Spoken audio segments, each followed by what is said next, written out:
Good day to you all, and welcome to St. David Church for this, our Lenten reflection. Today, we're really not doing a Lenten reflection. We're going to be talking a little bit about the Paschal mystery, the great Triduum, 3 days of a celebration of the life, death, and resurrection of Jesus Christ. The Triduum is technically not a Lenten experience, it's an Easter one. Lent ends on Thursday afternoon, and there are 3 days of non-stop celebration of the life, death, and resurrection of Jesus. So from Thursday afternoon to Friday afternoon to Saturday afternoon, Saturday afternoon to Sunday afternoon are 3 days of the sacred Triduum. 3 wonderful days, 3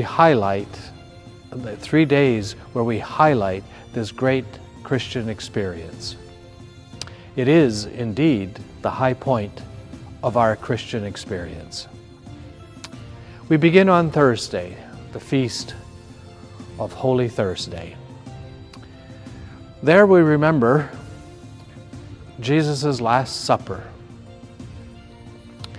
When I was the pastor in Washington County, I served with Native Americans, the Passamaquoddies, and I was always impressed that at every funeral, the night before, they would conduct what they call the Last Supper. There they remembered and they shared family stories. They stood around an outside holy fire and they gathered to eat together.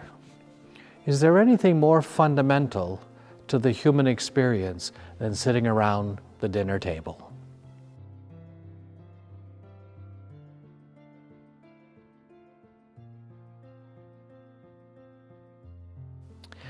And so on Thursday, we gather around the altar. The focus of our attention is here, remembering that Jesus gathered with his disciples on the night before he died. Several things take place in the celebration. Certainly, the sacred scriptures will remind us of what took place that day. But it's important to remember, I think, that the sacred Triduum, the Holy Triduum, is not a celebration of remembrance, it's a celebration of the great mystery of Christ. There on Holy Thursday, we remember the characters, the apostles. Jesus is challenging them that they're going to betray him, they're going to leave him.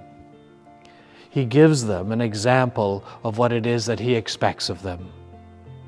He expects of them to be people of service, and he exemplifies that by washing their feet. In the sacred scriptures for Holy Thursday, we are reminded of the institution of the Eucharist, our great celebration of the sacrament of the Eucharist. There, around that table, Jesus gives them very simple bread and wine that will become, as he tells them, his body and his blood. The institution of the Eucharist has been an incredible gift to us. For every time we celebrate it, we remember. We celebrate that great mystery, the night before Jesus' death.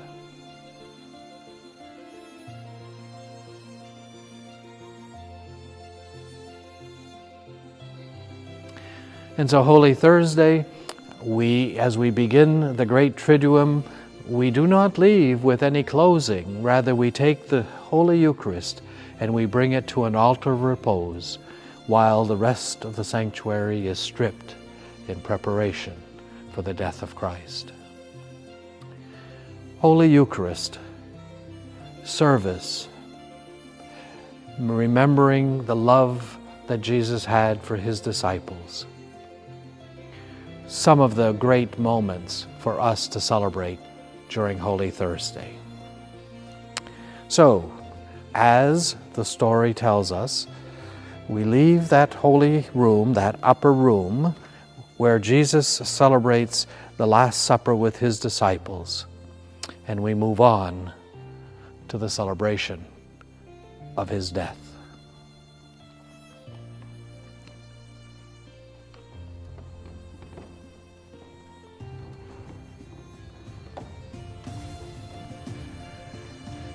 Here on this side altar at St. David, an altar from the first St. David Church, we have the burial of Jesus, his death. In most churches, there's also a large cross that's been standing there before us throughout the Lenten season. It reminds us of his crucifixion and of his burial. We will be reading the Gospel from St. John on Good Friday. St. John's story of the crucifixion of Jesus is a bit different than the Synoptic Gospels. His story places Jesus in complete control of the experience, of his arrest, of his questioning and before officials, of his being mocked and shamed and betrayed. We are reminded in that great Passion story that Jesus is in charge, not only of his apostles, but even of the religious leaders and the Roman leaders.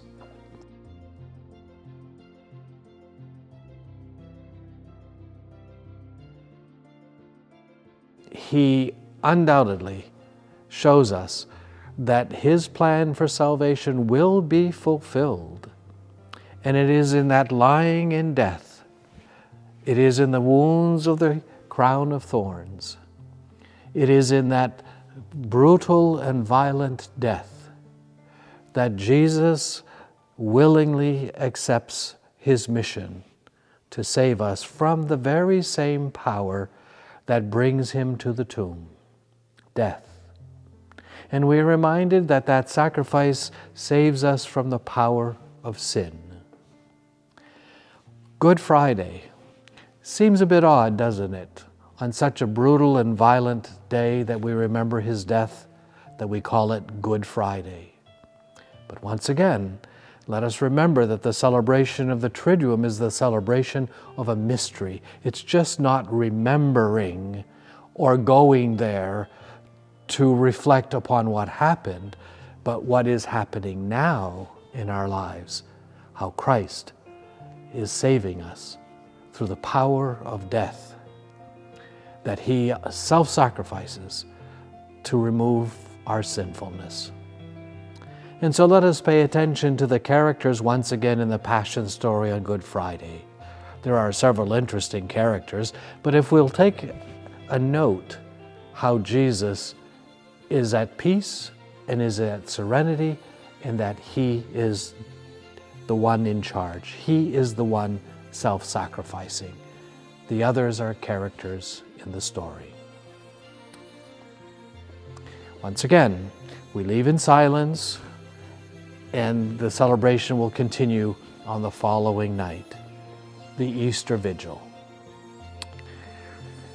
Something about the Easter Vigil, I always hear that people tend not to go to the Easter Vigil because it's so long. Well, it should be. We are remembering and we are celebrating the mystery of the salvation of God's people. We begin that great celebration with the blessing of the fire and of the Easter candle, a new candle. This is last year's, but on Easter Vigil, there will be a new candle, and the fire that lights this candle will be blessed.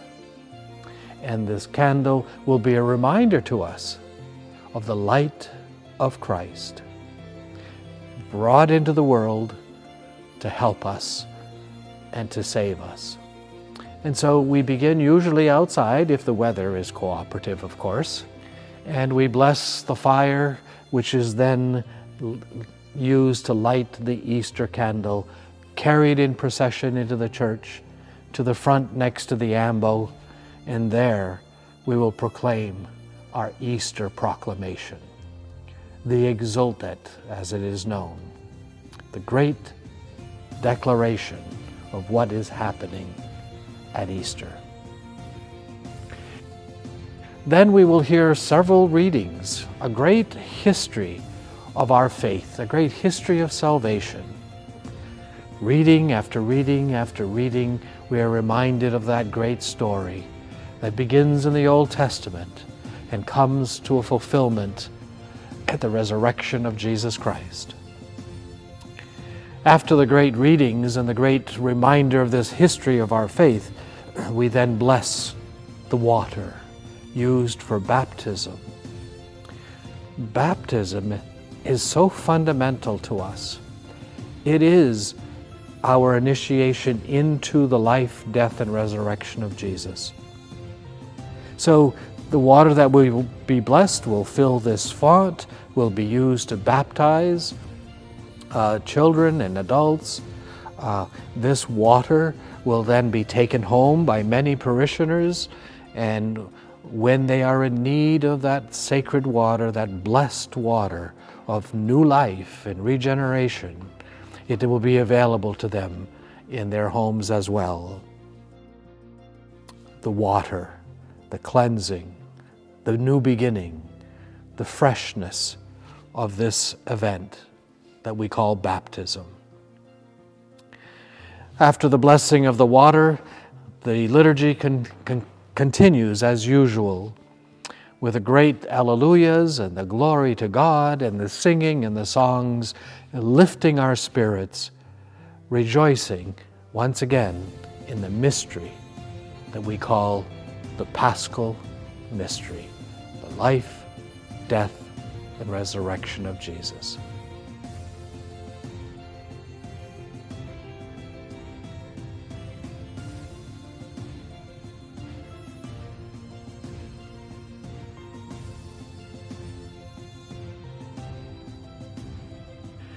So therefore, let us gather in great numbers and with great devotion to celebrate the highest feast of our Christian experience, the life, death, and resurrection of Jesus Christ.